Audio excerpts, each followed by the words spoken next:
Hey everyone and welcome.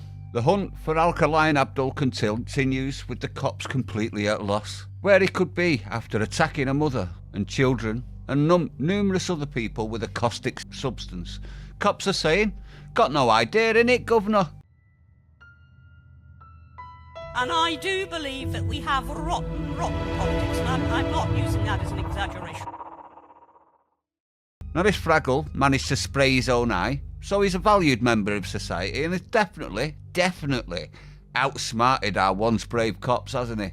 We've no idea where he is. He must be dead, which as we all know, is code for we are completely inept and incapable of doing the job you pay us for. We've tried everything, they've said. We don't understand how he disappeared. Well, first off, it might be the fact that you gave no description of him before he had time to flee.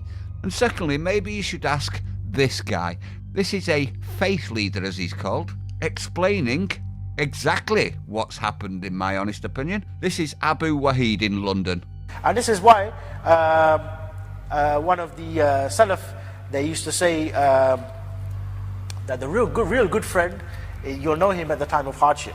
Don't tell me aki now, and then when the hard time comes, when the police come to arrest me, you're the first one to hand me over to the kuffar. Say, yeah, he's here, he's hiding within the back. You know what I mean? The mu'alat, the correct mu'alat with the believer would be, when the police come, I say, yeah, he went that way over there. And then you tell him, yeah, go and abscond, go and run away, go over there. You know what I mean? Even though that's illegal, but still, you ally with the believers. I never ever ally with the kuffar. I never ever hand over a Muslim to the kafir. Let the kafir go to hell. You want to charge me for 8 years or 20 years? They go, bring the porridge. Put me behind Belmarsh, do whatever you want. I never ally with the kuffar. Number 4, the meaning of al-wala is al-himaya, protection. Protection from what? From any kafir. I mentioned the Salaf, I got the quotation here now. Imam al-Shafi, rahmahullah, he said, the good friend is the one who will help you in the time of hardship.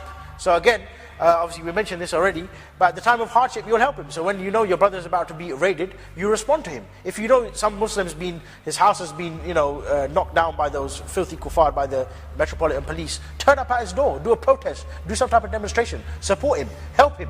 You know what I mean? Don't just say there and say, oh, it's his problem, it's not my problem at the end of the day, innit? And this is the problem that we have this ana, this individualistic mentality nowadays. So long as it's not my problem, so long as I haven't been arrested, then who cares? There was a sister in this area who was arrested. Her house was raided just off the main high street a couple of years ago, and she was arrested for glorifying terrorism. She lived 2 roads away from the masjid. Masjid didn't say a word. You know what the imam is like, coconut Muslim. He comes on top of the mimbar.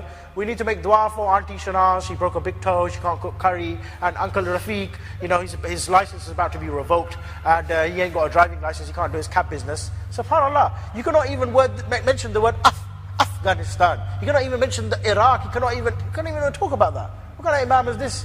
This type of imam, he doesn't even deserve to be imam of a brothel, let alone to be imam of the Muslims.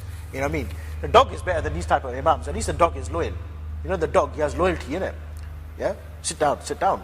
This person, you tell him to obey Allah. He doesn't want to obey Allah. He wants to completely sell out the Muslims.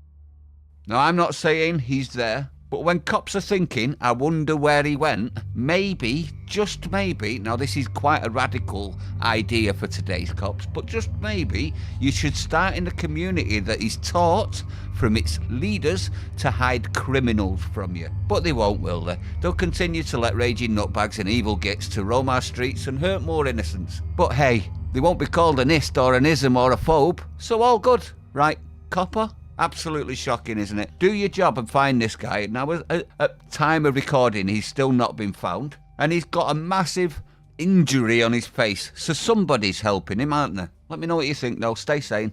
I'll see you on the next one.